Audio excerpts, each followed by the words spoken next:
we started transporting. I was driving. I got maybe, a few miles into the transport, and to me, it was pretty obvious to me that I didn't feel right driving.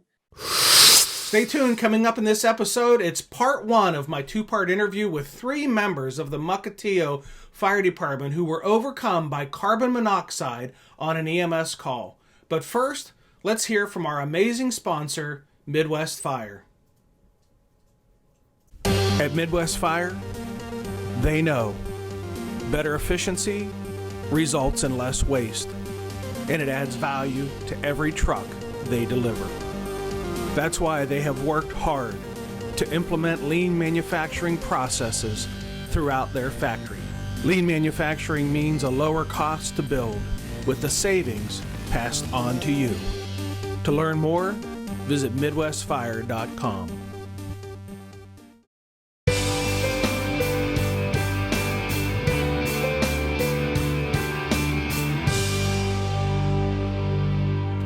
Hello and welcome to episode 308 of the Situational Awareness Matters show. I'm your host, Rich Gassaway. The purpose of this program is to help improve situational awareness and high-risk decision-making for individuals and teams who work in high-stress, high-consequence, time-compressed environments with changing conditions. The SAMatters mission is simple. We want to help you and the members of your team see the bad things coming in time to prevent bad outcomes. I'm coming to you today from my office in St. Paul, Minnesota, having just returned from a consulting and training program for one of the world's largest biotechnology companies.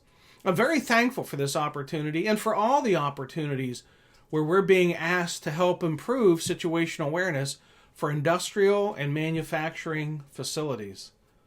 In fact, helping to improve the safety of industrial and manufacturing workers was the focus of my new book, right here.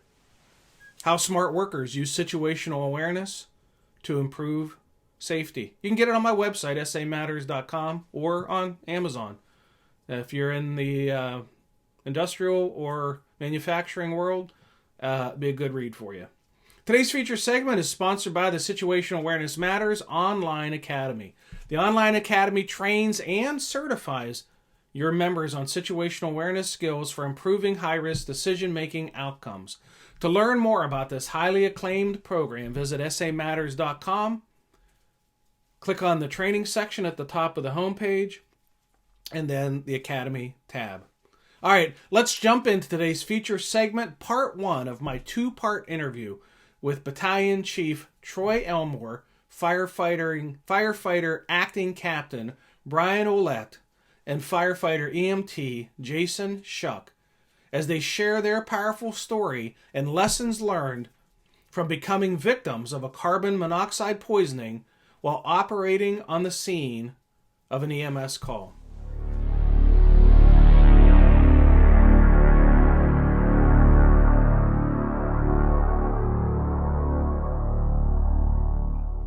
Hey everyone, Rich Gassaway here from Situational Awareness Matters, and we are with 3 members, I got to make sure I say this right, of the Mukilteo Fire Department in Washington State.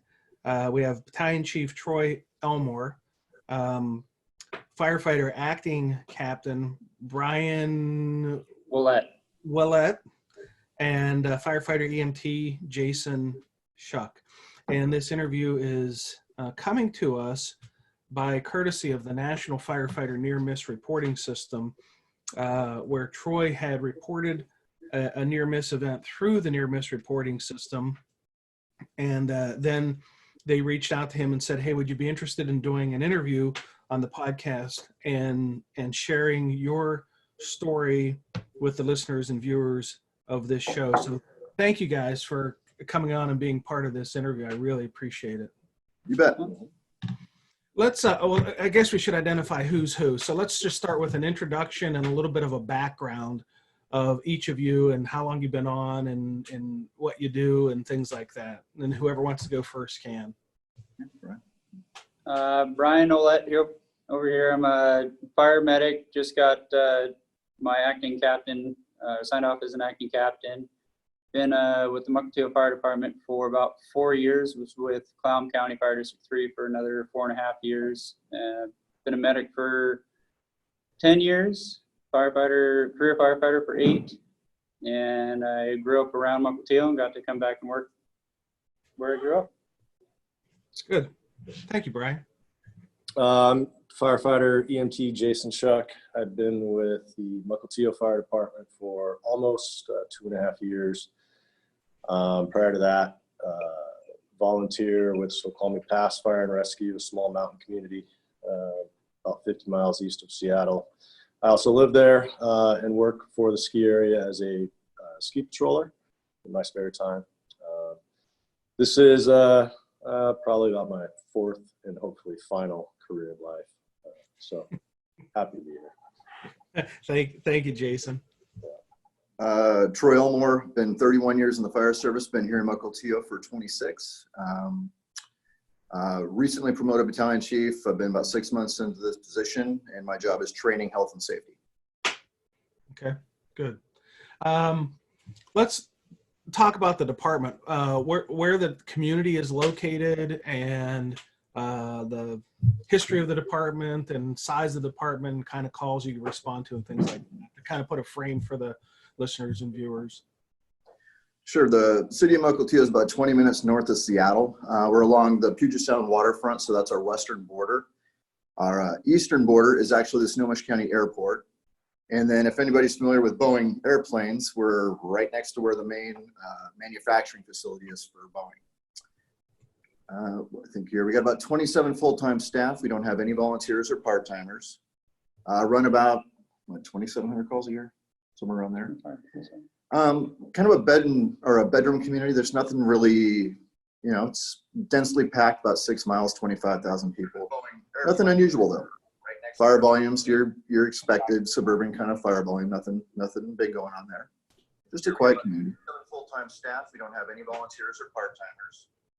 Run about 2,700 calls a year, somewhere around there. Kind of a bedroom community. There's nothing really, it's densely packed, about 6 miles, 25,000 people. Nothing unusual though. Fire volumes, your expected suburban kind of fire volume. Nothing big going on there. Just a quiet community. Full-time staff. We don't have any volunteers. Give me just a second. Are you guys running Facebook in the background there? No, I don't even think it's installed. Okay. I'm getting some feedback, and I'm guessing it's from what I'm trying to do here with Facebook. And is it latency?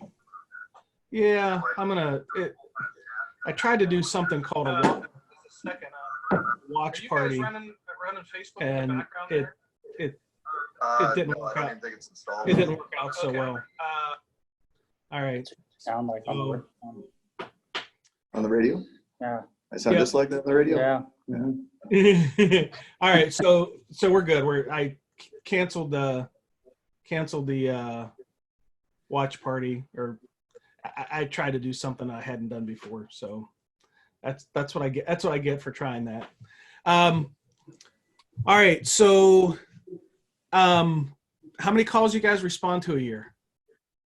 It's around 2,700. Okay, and do you transport? We do transport. We run automatic aid.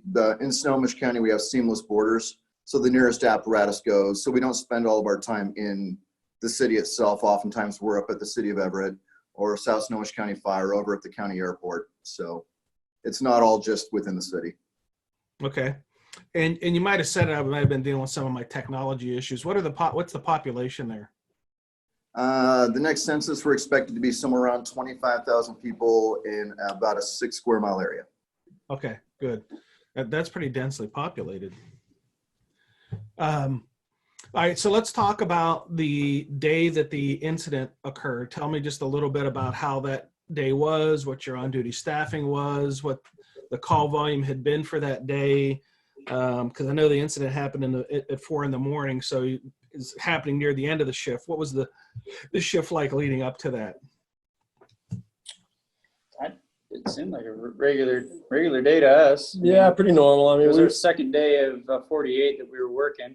It seemed like a fairly normal day from what I can recall. I don't recall anything significant happening Okay. Yep. other than normal routine Yeah, calls. routine calls, nothing, no fires or anything like that, just transports, ALS, BLS transports. Okay. And then the call came in at 4 a.m. What was it? What was the dispatch information shared when the call came in? I recall it coming in as Difficulty breathing. yeah, approximately 30-year-old male. difficulty Yeah, breathing. it came out. They do a tiered dispatch, and I do remember it was BLS difficulty breathing, and it never got upgraded per the dispatch based off of their pro QA questions that they do.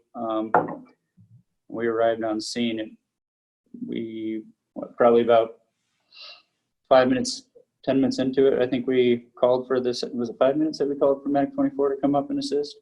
Yeah, it was about 5 minutes. Once they realized they needed to sedate the patient, they called for a second unit for staffing to basically assist with the process. So Yeah.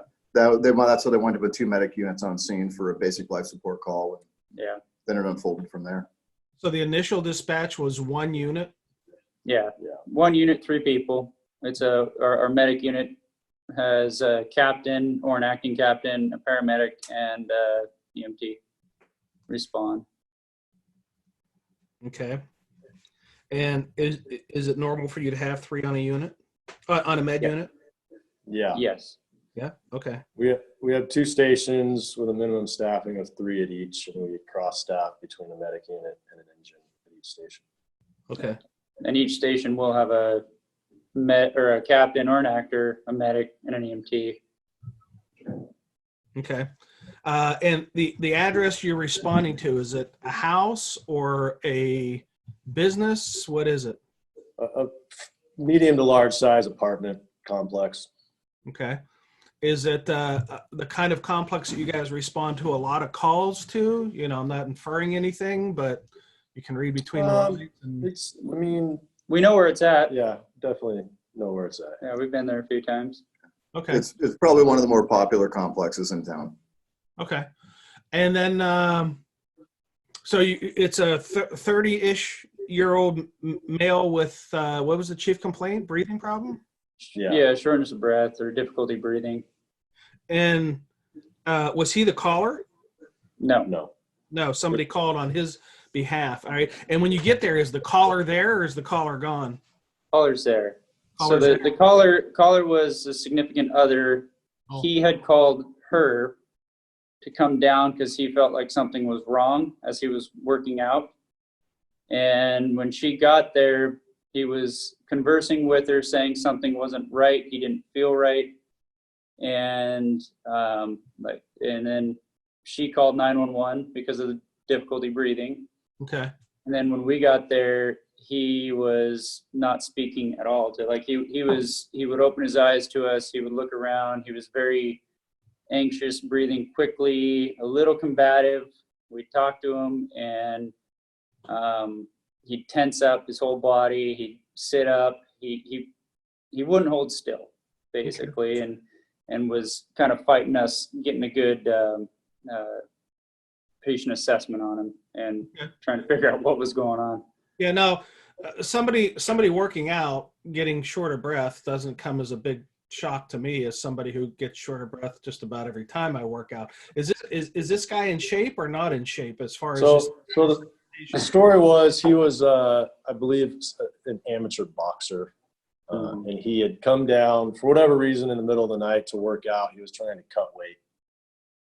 And so he was working out on either I believe it was the treadmill. And he had a big old sweatsuit on. Yeah, some type of suit that made him sweat a lot. So he was trying to drop weight. And it was during that he said he was having whatever his problem was. He called his girlfriend who had stayed at their apartment, and she came down, found him, and called 911. And she was there and met us outside to let us in when we got there. Okay. And Brian, are you the captain on this call, the medic on this call? What are you here? I was the paramedic on this call. Okay. And Jason, you're the EMT and driver on this call? Yes, I don't remember if I was driving that particular night, but Okay. yeah, I was the EMT. You were. We had to get another driver for you. Okay. While I was driving to the Yeah, hospital. I wanted Steve in the back because he's a captain medic. Okay. So as you approach this patient, what are you observing? What's the presentation of the patient? What are you guys thinking? He was on the floor, prone, or I believe he was prone. face down. He wasn't completely unconscious, but he was not responsive to questions. Very kind of tense. It wasn't verbal, and every time we talk to him or try to touch him or move him, he'd tense up or kind of fight us and wouldn't allow us again to get a great patient assessment on him. The girlfriend had taken off all of his sweatsuit and stuff, so he was down into his boxers, if I remember correctly. But yeah, we weren't able to get he was fighting enough to make me want to sedate him so that we could get a better patient assessment on him.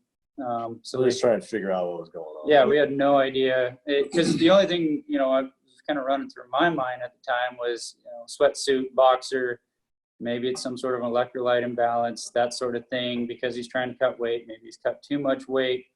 Maybe he's hyperthermic, something along that line. Who knows? Maybe he's just taking something to help him cut weight, and that's causing issues too. But again, it was a very odd presentation that we needed to figure out on scene. And I think that by the time we realized that we were going to sedate him, that's when we called for manpower to get our other medic unit up to help us out.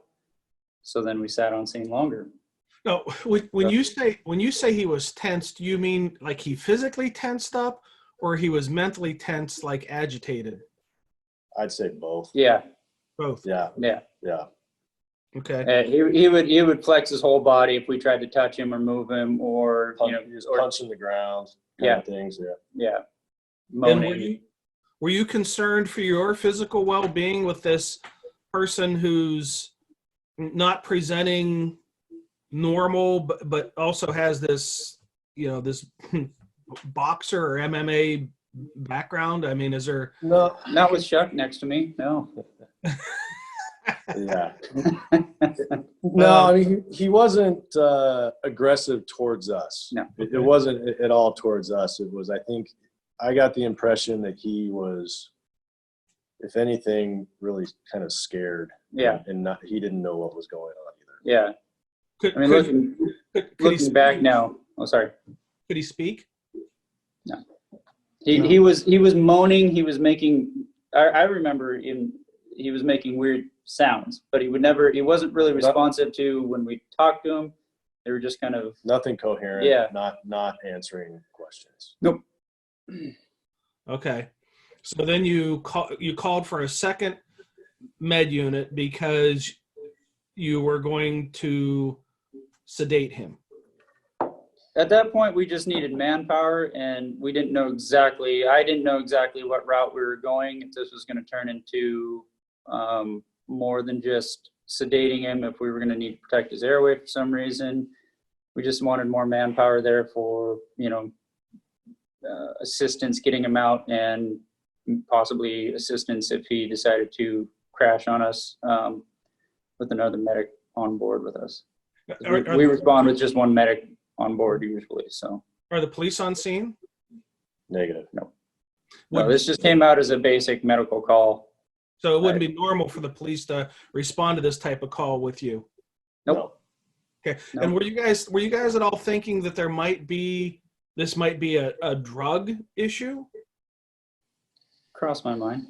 Yeah, I'd say it crossed mine, but again, the presentation in a fitness center. Yeah. With a guy that was that healthy. It wasn't. It wasn't really kind of where we were going. I mean, there was a lot of unknown, but again, I think the most obvious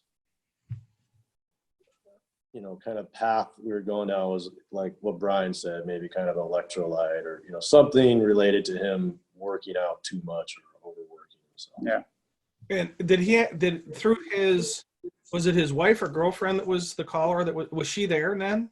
Yeah, Yeah, she was there the whole time. Yes. Yep. And She was answering some questions for us, but a lot of also unknown. She was asleep when he went to go work out, from what I remember her saying. And then he called her saying something wasn't right. So she came down and called us.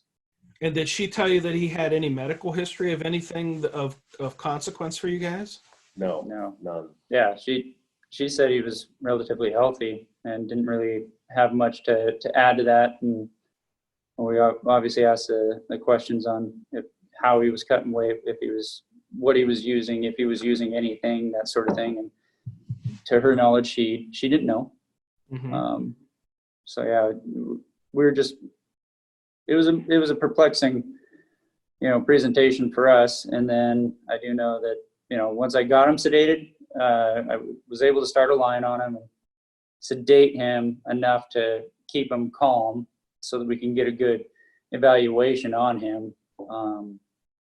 And again, I do remember halfway through it, before our second unit showed up, I looked up at our captain at the time, who's recently promoted as a captain, and he was a medic, or he's a medic. And I was like, have you seen anything like this before? He's like, nope.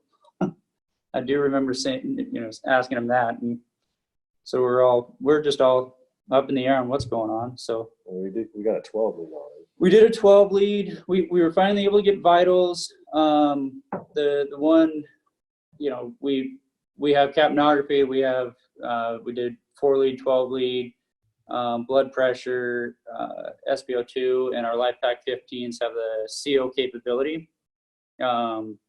So the couple things that stood out to me when I was looking at it, is like his blood pressure was fine. His oxygen saturations were fine. Capnography, he was tachypnic. I mean, he was breathing really quick. Obviously, looking back now, he was hypoxic, but his capnography was lower. And doing the 12 lead, I mean, his heart rate was ticking along. I remember it was a sinus tachycardia at about 140, 150. But the weird thing to me was he was showing signs of ischemia like throughout in his heart. And he's 20, 30-year-old guy that is having an ischemic event. It just didn't seem right to me. What was his O2 stat? I believe it was, I can't honestly remember what it was. I wasn't too concerned at the time looking at it. Uh-huh. So it wasn't blaringly low. But the one thing that, looking back now, that, the thing about the LifePak monitors is sometimes they give kind of faulty readings of CO. They'll flash CO and then go away, because I think it's, from what I've been told, it's the fluorescent lights. If you don't cover their hands, and fluorescent lights or the ambulance lights or whatever will kind of give you a false reading every now and then. It was flashing at the time, and there was a lot of stuff going on. Didn't really pay too close attention to it. Thought it was just a simple flash, and then it went away, and then we just continued with the call. But by that time, once we'd gotten him sedated and gotten all the vitals, he was on the SAT monitor and all that stuff for a short time before they got there, and before medic unit got there. About that time, we had our second crew Yeah. there, and we were starting to come up with an exit plan. Yeah. Okay. So- outside into the rig and start towards the hospital. Yeah, but by that time, I think we'd been on scene for 10, 15 minutes. Sure. Let me ask one other question about the CO monitoring on the LifePak, because that's new technology since I've retired as a medic. So does it just say that there's a CO indicator, or does it give a reading of what the CO saturation is? So how does that information present to you? It'll usually it'll flash at you. It'll flash red at you where the SpO2 should be. and it does give you a reading of, I believe it's a percentage, and then it maxes out at, I believe, 40% or 50. I can't honestly remember what he was at. Well, he was at 70, but I think it maxes out for like greater than, it says greater than 40. Yeah. But usually it'll say 10, like when it does the faulty, and then it goes away, and we get those false readings. And so, yeah, it just flashes at you, and it gives you a percentage, I believe, kind of similar to an SPO2. So was the monitor presenting the same as it would be on the previous occurrences of false readings? Like it just showed 10 and then it went away, or did it show something else and stayed? Yeah, it flashed and went away. Yeah. On that, at that point. Again, we didn't have him on the monitor that long. By the time we were able to sedate him, get him to hold still long enough, we had another crew like on scene on top of us, getting ready to get him out. So it was just getting our baseline vitals to see, what we're dealing with at the time. And then we wanted to get him out into the back of the rig to, continue treatment to see what we needed to do. Okay. All right. Keep the story moving along as far as what then happened along the timeline. So we got him on our other crew that came up, brought a gurney in. We got him on the gurney, got him outside, got him in the back of our medic unit. And it was myself and Brian in the back at the time. Our captain was still inside with the girlfriend, who up until that point was acting normally. So, kind of overall in this whole scenario, kind of when I look back, there wasn't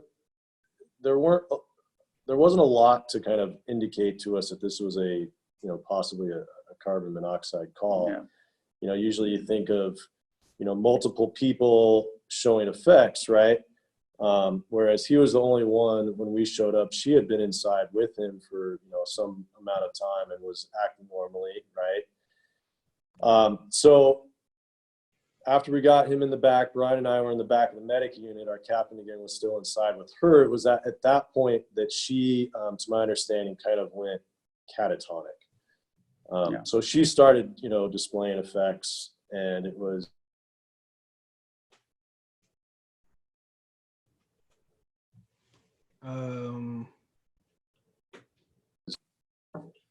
Sorry, are you still there? I didn't know we could receive phone calls on an iPad, but apparently you can. So when she,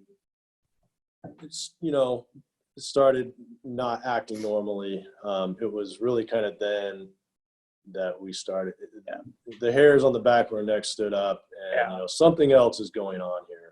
Yeah, and at that point, when we got him in the back of the rig, we did a more detailed assessment. He was still feeling the sedation, and we put him back on a monitor, put him back on the SPO2, and again that the life pack was flashing and staying red with the CO monitoring, and at that point it was saying greater than 40, greater than 50, and I'd never seen that high a number before. And at that point I was Shuck and I were discussing what's going on. This might actually might not be the faulty reading. This might actually be this might be the source. And as this is happening, that's when we hear over the radio that our second medic unit, hey, the crew needs to come back. We have a second patient, and then I believe all of that kind of happened all at once. Yeah, like what Brian was saying, that we got him back in. The life pack was staying consistently saying that he's got a CO level, and then at the same time the girlfriend kind of blanked out, and and I know had a second patient. So it all of that all at once was like, hey, this might be carbon monoxide. And just looking back now, I mean, I know that I do remember telling Jason here to go advise the captain that we're getting these readings, and these might be tied together, and we were all at that point moving a little slow. And that's when the acting captain for the second medic unit was realizing that our captain was not acting himself, was acting a little slow, little just off. And again, you know, at that, I think early on, we thought it was just hey, it's a 4 a.m. call. We're just tired. You know, it's a second end of our 48-hour shift, and it's a 4 a.m. call. We're just a little tired, but you know, when that kind of all came to fruition, I'd say, you know, again, a couple things like, well, as the acting captain on the second medic unit put it, he said by that point he was talking to us, but we looked like we just weren't quite all there. And that was also kind of, you know, again, when we started to think this might be carbon monoxide, we all looked at each other and kind of said, "Do you feel right? Do you feel right?" And, yeah, we all just didn't feel right. Like, to me, looking back, it kind of felt like, you know, when you're in the dentist's office and they put you on that nitrous oxide, just kind of felt lightheaded and not able to, at that point, really kind of complete a full thought in my head, or, you know, like I knew what I needed to do, but I couldn't quite, you know, figure out exactly how it was I needed to do it, you know. So how many on your crew are now being affected by the CO at this moment? 3? It was myself, Brian, and our captain. So all 3 of us that were on that initial response. Our second medic unit didn't have as much exposure in the in the gym as we had. We were sitting probably 15 minutes at that point, 15, 20 minutes of CO exposure at that point, and they, you know, they were in and out. Yeah. It brought the gurney in, we loaded the patient, went right back out. So Yeah. they were in 1-2 minutes. Are they in there with her? Our captain had stayed in with Yes. her. The second crew had come out when we brought the original patient out. Yeah. And helped us load him up. Okay, so the captain inside with her was your captain's crew. Yes. Oh, Yes. okay. I was thinking it was the captain on the other crew. Okay, so now if I'm tracking this, now there are 5 patients, right? Roughly. Yeah, technically speaking, yes. Yeah. So, and at that point when it all came together, you know, that's when we threw, or we had, Jason and I threw oxygen on our patient that we had, the male patient, and did high flow nasal cannula and a non-rebreather on this gentleman, and you know, basically started the treatment needed for him. And at this point, you know, we still didn't have confirmation. No. It was a suspicion. Yes. Yeah. 2 patients, unknown cause, you know, similar symptoms. Now we're feeling weird, and we're trying to figure out if we're feeling weird too. Yeah. Right? And then the CO, you know, alarm on the monitor, it's just all kind of converging together. And I think around that point, our captain or the acting captain for the other medic unit, I can't remember who called for. Our captain Called for a battalion chief, initiated a command system for that call, and that got another, I believe, engine to show up. He requested an engine and a battalion chief. Yeah. So And let an me additional medic unit. Oh, an additional medic unit. Yeah, let me pause for a second. I got a question from one of the people on the Facebook Live. Rory Boone asked, when the light bulb went off for you that it might be CO, were you able to determine what the ppm of CO was in the environment in the gym? Not at that point. No. The next engine that actually responded from our neighboring jurisdiction eventually, well, not eventually, I think the but medic unit actually showed up first and did their little CO monitor.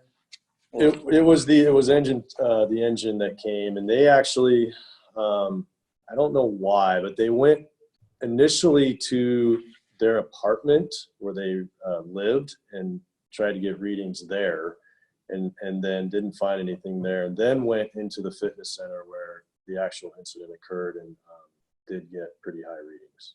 I think the initial readings were 500 parts per million at the entry to the door. Wow. But I know it went up significantly inside when everybody was dressed up in their PPE. I believe it went up. So Let me correct that. When they hit the front doors, 60 parts per million. As they moved interior, they hit 500. oh, okay.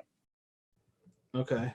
And it wasn't until we were, We were transporting. 3/4 of the way to the hospital that we got confirmation over the Yeah. radio that it was carbon monoxide. And is your crew transporting the patient number one, or are you guys now patients? Well, since we hadn't had confirmation yet, it was determined that, I wanted to get going. This guy was sick, and I wanted to get going, and we hadn't had the confirmation yet. And I felt like I was in, at that time, the right mind to continue with patient care. And, I think but in the heat of the moment, we all asked ourselves, do you feel okay? We all kind of said it. yeah, We all kind of looked at each other and, said, I maybe feel something, but I feel okay. Again, thinking it's 4 a.m. Are we just groggy? Are we just groggy? So I did.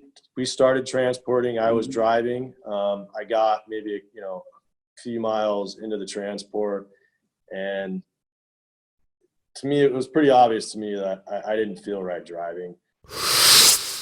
Thank you, Battalion Chief Troy Elmore, Firefighter Acting Captain Brian Oullette, and Firefighter EMT Jason Shuck for sharing the details of your incident and your lessons learned. Remember, this is part 1 of a 2-part interview, so be sure to check back next week for the rest of the story.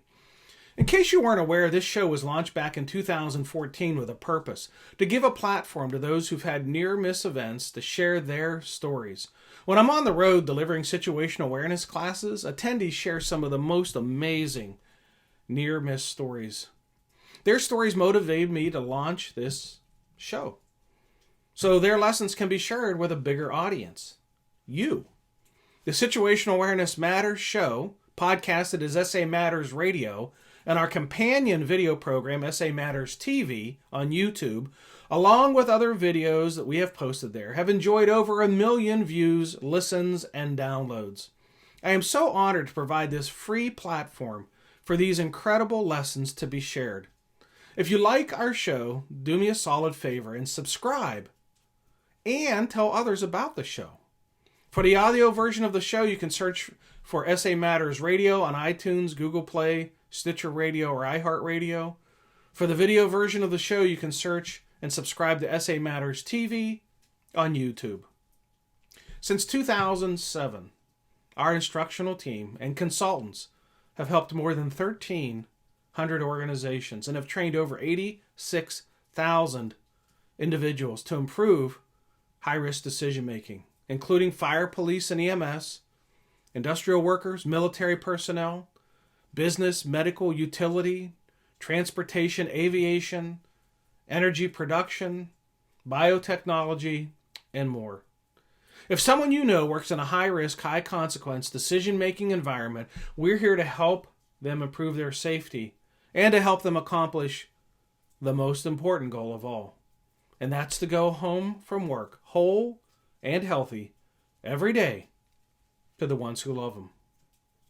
I'd like to take a moment to honor some of the recent program and consulting clients that we've had. A biotechnology company in Providence, Rhode Island. The Novelis Corporation in Oswego, New York. ExxonMobil's Global Response Team meeting in Houston, Texas. If you're interested in attending a program, here's where we're going to be upcoming. February 18 to 21, we're going to be at the Bloomfield Fire Department in Bloomfield, New Jersey, doing live virtual training. I'm training their members over the internet live, Q&A and all of that right over the internet. February 18 and 19 at the Atascocita Fire Department in Houston, Texas. February 20 at the Champions Emergency Services District, also in Houston, Texas. February 24th at the Delaware City Refining Company in Delaware City, Delaware.